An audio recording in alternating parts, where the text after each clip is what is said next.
देवरानी नंबरी, जेठानी 10 नंबरी। कानपुर शहर में शर्मा परिवार रहा करता था। शर्मा परिवार में विमला जी थी, उनके 2 बेटे मदन और राहुल थे और उसकी बड़ी बहू तारा भी थी। विमला को तारा से बहुत चिढ़ थी क्योंकि उस घर में तारा की ही चला करती थी। घर में कुछ मेहमान आ रहे हैं तारा, जल्दी से चाय नाश्ते का इंतजाम कर ले। कौन आ रहा है माँ, जिसकी इतनी मेहमान नवाजगी करने की तैयारी चल रही है? अरे तेरी मौसी आ रही है अपनी पूरी फैमिली के साथ। नाश्ता तो ठीक है पर चाय की ज़रूरत नहीं है। क्या मतलब चाय की ज़रूरत नहीं है? तो क्या खाली नाश्ता कराएंगे उन लोगों को? नहीं, लेकिन चाय बनाने में बहुत समय लगता है और गर्मी भी बहुत है, इसलिए एक कोल्ड ड्रिंक की बोतल मंगवा लीजिए। इतना भी क्या आलस करना है? 5-6 कप चाय बना लेगी तो मर नहीं जाएगी तू? घर की चाय ज़्यादा अच्छी है या बाहर की मिलावटी कोल्ड ड्रिंक? नहीं माँ, तारा सही कह रही है, कोल्ड ड्रिंक ही सही रहेगी, गर्मी बहुत है, ऐसे में कुछ ठंडा ही सही रहेगा। पता नहीं कौन सी घुट्टी पिला दी है, हैं? तुम लोग इसकी हर बात मानने को तैयार रहते हो। थोड़ी सी मेहनत करके मेहमानों के लिए अगर चाय बना देगी तो क्या हो जाएगा? अरे माँ, अब भी कैसी बात करती हो? सिंपल सी बात है, गर्मी में मेहमान कोल्ड ड्रिंक पियेंगे तो ज़्यादा अच्छा रहेगा। इतनी गर्मी में आपको चाय अच्छी लगती होगी पर सबको नहीं लगती, और बस तारा भाभी यही तो कह रही है। हाँ हाँ बस ठीक है ठीक है, ज़्यादा अपनी भाभी की तरफदारी मत कर। तुम लोगों को तो हमेशा मैं ही गलत लगती हूँ। विमला को बस इसी बात से चिढ़ थी कि सब तारा की बात मान लेते थे। ऐसे ही एक बार उनके मोहल्ले में चोरियां होनी शुरू हो जाती है तो विमला तारा से कहती है, अरे बहू, मोहल्ले में चोरियां हो रही है, ला अपने सारे गहने मेरे पास रखवा दे, वरना तेरे गहने भी चोरी हो जाएंगे। तू तो ध्यान से रखती भी नहीं, ला मुझे दे दे, मैं ध्यान से रख देती हूँ। आपके पास रखने से चोरी नहीं होंगे क्या? चोर अगर हमारे घर में आएगा तो वो तो चोरी करके ले ही जाएगा, चाहे मेरे पास हो या आपके पास हो। सही तरीका ये है कि हमें इन गहनों को बैंक के लॉकर में रख देना चाहिए ताकि अगर चोर आए भी तो चोरी ना हो पाए। अरे कभी तो मेरी मान लिया कर, हमेशा मेरी बात काट देती है। नहीं माँ, तारा सही कह रही है, आप लोग अपने सारे गहने बैंक के लॉकर में रख दें, वहीं सेफ रहेंगे और चोरी का कोई डर भी नहीं रहेगा। तारा बिल्कुल सही कह रही है। हे भगवान, क्या करूं? मेरे बेटे तो कभी मेरा साथ ही नहीं देते।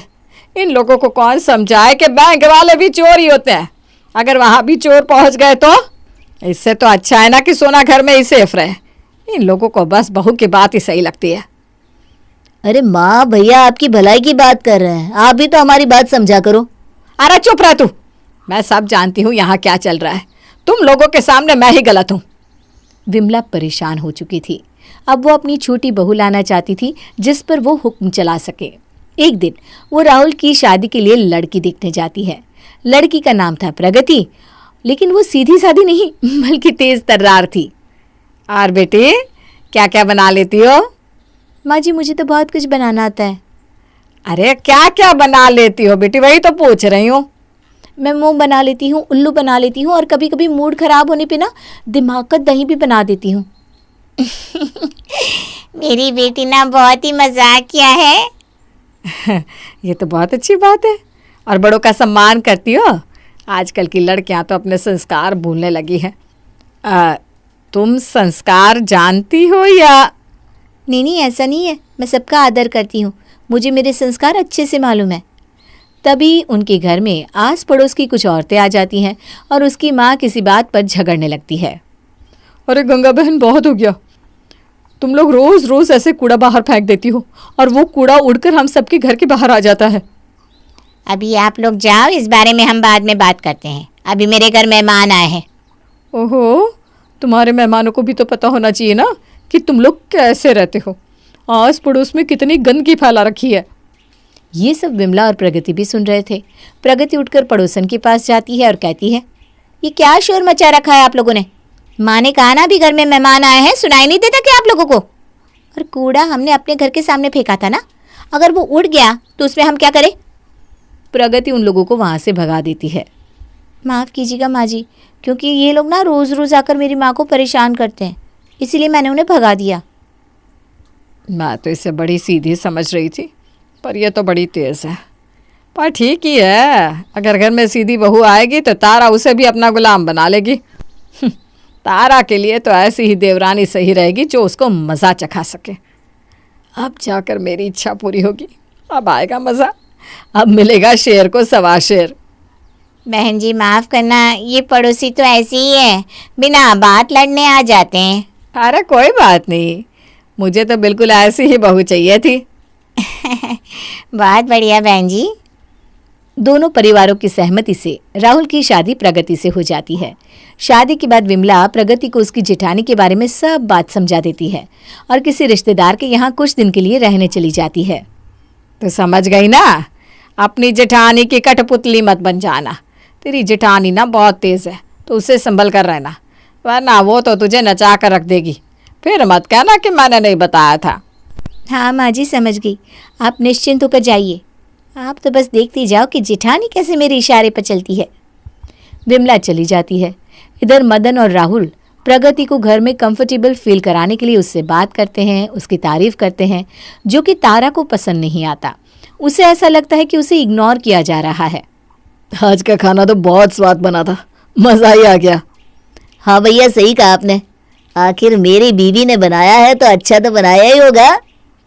तारा ये सारी बातें सुनती है और मन ही मन सोचती है, ओह अच्छा, अब इन लोगों के लिए कल की आई लड़की ज़्यादा इम्पोर्टेंट हो गई। अब तो इसको सबक सिखाना ही पड़ेगा। आई बड़ी मेरी जगह लेने वाली। अब तुम देखती जाओ देवरानी जी, कल क्या होता है। तारा एक प्लान बनाती है और जानबूझ के ऐसा दिखावा करती है जैसे वो अपने आप से बात कर रही हो, ताकि उसकी ये बातें प्रगति सुन ले। मैं तो कल आराम से सोऊंगी, ताकि सुबह का सारा काम प्रगति को ही करना पड़े। कम से कम देवरानी के होने का फ़ायदा तो उठाया जाए। अब तो कल मुझे आराम मिलेगा। तारा जानबूझकर ये बात ज़ोर से बोलती है ताकि प्रगति सुन ले, और होता भी यही है। प्रगति सब सुन लेती है और मन ही मन सोचती है, अच्छा तो मेरी जेठानी मुझसे सारा काम करवाना चाह रही है। कितनी बुद्धू है, इन्हें लगता है कि इनकी ये प्लानिंग मेरे खिलाफ चल पाएगी। अगर आप चालाक है तो मैं महा चालाक हूँ। आपका पाला गलत इंसान से पड़ा है जेठानी जी। अब तो आप देखती जाओ मैं क्या क्या करती हूँ। अगली सुबह प्रगति आराम से देर तक सोती रहती है ताकि उसे कोई काम ना करना पड़े। पर जब वो 9 बजे उठती है तो देखती है तारा ने सारा काम निपटा दिया है और राहुल और मदन ऑफिस जा रहे हैं। राहुल, ये प्रगति अभी तक उठी क्यों नहीं? तुम्हें उससे बोलना चाहिए ना। देखो तुम्हारी भाभी सुबह से काम में लगी हुई है। ऐसे अच्छा थोड़ी ना लगता है कि बड़ी बहू काम कर रही है और छोटी अभी तक सो रही है। जाओ जाकर उठा दो छोटी बहू को। ठीक है भैया, मैं प्रगति से बात करता हूँ। वैसे वो ऐसी है तो नहीं, लेकिन जो किया है वो किया भी तो गलत ही है। ऐसे सुबह तक सोना सही नहीं है। भाभी सुबह से मेहनत कर रही हैं। राहुल अपने कमरे में जाता है और प्रगति से कहता है, ये कोई वक्त है अभी तक सोने का? देखो तो सही क्या टाइम हो रहा है। ऐसा अच्छा लगता है क्या?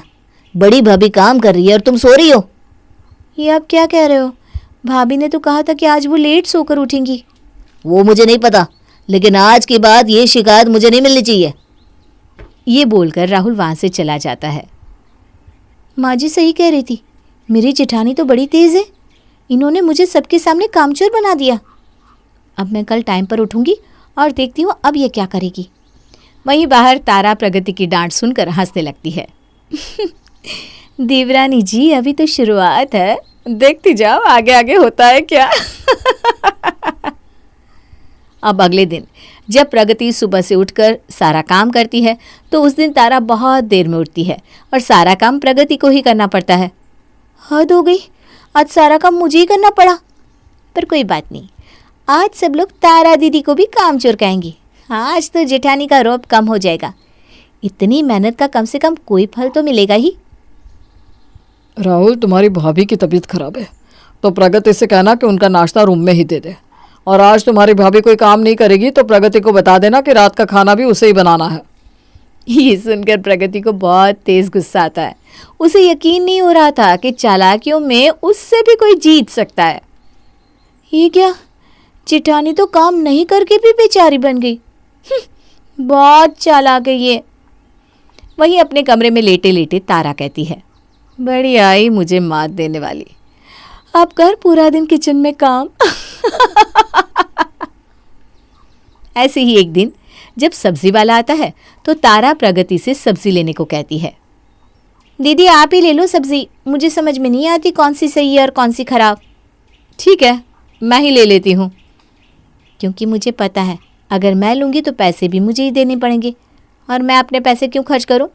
अब तो जेठानी के पैसे ही खर्च करवाऊँगी।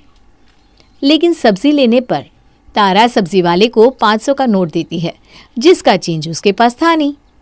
प्रगति, मेरे पास बड़ा नोट है, ज़रा इनको पैसे दे दो ना, सब्जियां बहुत ज़्यादा है, मैं अंदर लेकर जा रही हूँ। मेरे पास भी बड़ा ही नोट है, मैं नहीं दे सकती। आप किसी और से मांग लो ना, मेरे पास पैसे नहीं है। किसी और? किससे मांगो? अरे दे दो ना पैसे। अरे तो ऑनलाइन कर दो आप लोग, मैं ऑनलाइन भी लेता हूँ। जल्दी करो, मुझे और जगह भी जाना है। देखो भैया, मुझे तो ऑनलाइन करना आता नहीं। प्रगति, तुम तो पढ़ी लिखी हो और ऑनलाइन काम करना जानती भी हो, तुम ही दे दो। देखो भैया, हमारी बहू ना पढ़ी लिखी है, अब यही आपको ऑनलाइन पेमेंट करेगी। अरे वाह भाभी जी, ये हुई ना बात। चलिए ज़रा जल्दी से कीजिएगा पेमेंट। हाँ अच्छा, ठीक है, करती हूँ।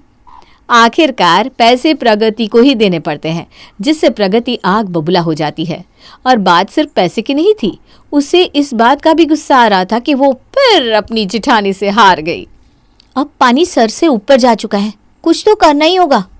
अब एक दिन प्रगति तारा से किसी पार्टी में जाने के लिए उसका एक नेकलेस मांगती है। तारा उसे वो नेकलेस बड़े आराम से दे देती है। अब ये नेकलेस मेरा है, उस दिन के पैसे मैं इससे वसूलूंगी। अब तो जेठानी को मात देकर ही रहूंगी।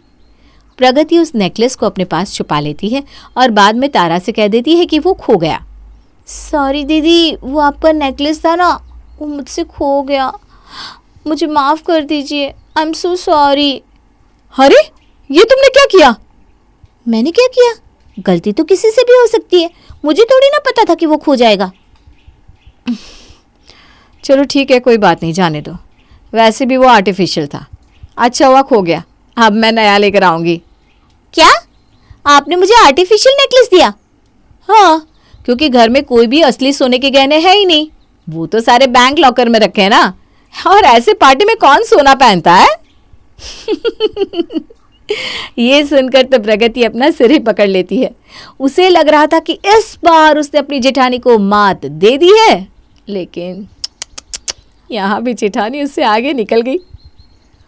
तारा, जरा एक कप चाय तो दे दो। जी लाती हूँ। तारा जैसे ही किचन से निकलती है तो प्रगति उसके हाथ से चाय ले लेती है। अरे आपको तो और भी काम होंगे, लाइए ये चाय जेठ जी को मैं दे आती हूँ, आप दूसरे काम कर लो। ठीक है, ले जाओ, मैं तब तक चावल पकने रख देती हूँ। प्रगति चाय लेकर आगे बढ़ती है और फिर रुककर उसमें कुछ डालने लगती है। तभी पीछे से तारा आ जाती है और उसे ऐसा करते हुए देख लेती है। प्रगति, ये तुम क्या कर रही हो? क्या मिला रही हो चाय में? कुछ नहीं। कुछ नहीं की बच्ची, ये तेरे हाथ में क्या है?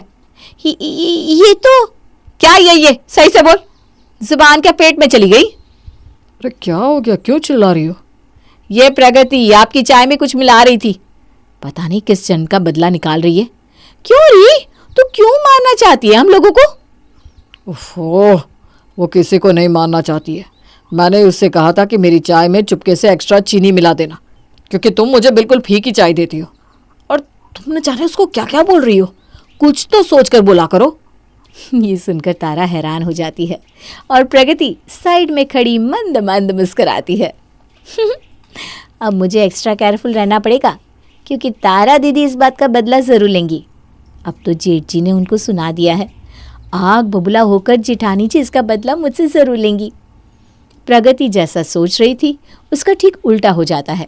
प्रगति बीमार पड़ती है तो तारा उसकी बहुत सेवा करती है और उसका पूरा ख्याल रखती है। प्रगति को तो यकीन ही नहीं हो रहा था कि तारा का अचानक ऐसा हृदय परिवर्तन कैसे हो गया। तुम आराम करो प्रगति, और किसी भी चीज़ की ज़रूरत हो तो मुझे बता देना। ठीक है दीदी, अभी तो मुझे किसी चीज़ की ज़रूरत नहीं है, जाइए आप भी आराम कर लीजिए। प्रगति को ये सब बड़ा अजीब लग रहा था। वो अगले दिन तारा से बात करती है। आप पुराना माने तो एक बात पूछूं, आप अचानक मेरी इतनी सेवा क्यों कर रही हैं? कल तक तो आप मुझसे जलती थी। अरे तुमसे ये किसने कह दिया कि मैं तुमसे जलती हूँ? तुम मेरी छोटी बहन जैसी हो, इसलिए मैं तुम्हारी सेवा कर रही हूँ। तारा के ये कहने पर प्रगति उससे पिछली सारी घटनाओं के बारे में डिस्कस करती है। और तब उसे पता चलता है कि तारा कभी भी उसका बुरा नहीं करना चाहती थी। वो तो उसे उसकी सास के तौर तरीके सिखाना चाहती थी, क्योंकि वो ऐसा ही करती है। और उस दिन सब्जी वाले को देने के लिए उसके पास सचमुच में पैसे नहीं थे, और वो खुद भी ज़्यादातर आर्टिफिशियल गहने ही पहनती है। पर तुम्हारे दिमाग में ये सब किसने भर दिया कि मैं तुम्हारा बुरा चाहती हूँ? माँ जी ने जाने से पहले कहा था कि आप बहुत तेज़ हो और मुझे आपसे बचकर रहना है। असल चालाकियाँ तो माँ जी करती हैं। ये भी उनकी एक चाल थी कि उनके पीछे दोनों बहुएं एक ना हो जाए, इसलिए उन्होंने हम दोनों को लड़ाने की कोशिश करी। पर अच्छा है तुमने सामने से बात कर ली तो सब क्लियर हो गया। हे भगवान, पर ऐसा क्यों? ऐसा इसलिए कि अगर हम दोनों के बीच लड़ाई होगी तो उसका फ़ायदा उन्हें मिलेगा। वो जैसा चाहेंगी हम लोगों से वैसा काम करा सकेंगी। पर अगर हम दोनों नहीं लड़ेंगी तो उनका ऐसा मानना है कि हम दोनों बेकाबू हो जाएंगे। घर की बहुओं को तो काबू में रहना चाहिए ना।